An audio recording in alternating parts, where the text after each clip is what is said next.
If I ask you to close your eyes for a moment and imagine what you would design to honor an aviator in World War I, you would probably imagine something like this statue. Instead, here on the campus of the University of Virginia, we have an unusual memorial to an American aviator who died during World War I.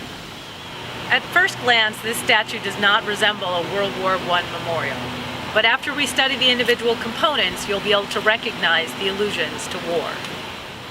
Many of you have probably already recognized that this is a reference to the Greek myth of Icarus, the individual who flew too close to the sun and the sun melted his waxen wings and he fell to the ground. This statue was erected in honor of James Rogers McConnell. He was an American who volunteered for World War I years before America officially entered the war. He was a fighter pilot and he was shot down by 2 German planes when he was fighting on behalf of the French for the Lafayette Escadrille.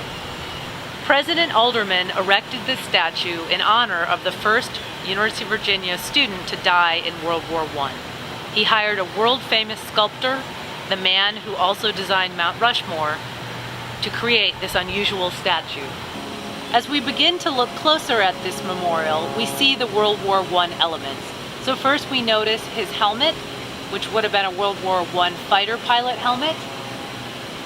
Next, we notice the knife that he has strapped to his waist for any hand-to-hand combat situations.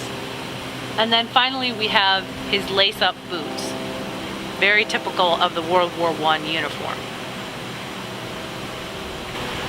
The sculptor added an ingenious 2-part cartoon to illustrate the aviator's final fate.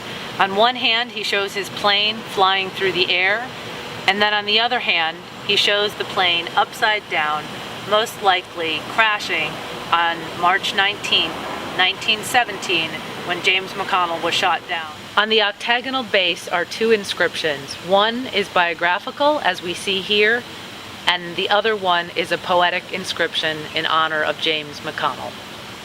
Today, this statue is surrounded by buildings, libraries, and brick pathways. But when President Alderman originally selected this site, he imagined it as a beautiful, tranquil, park-like setting.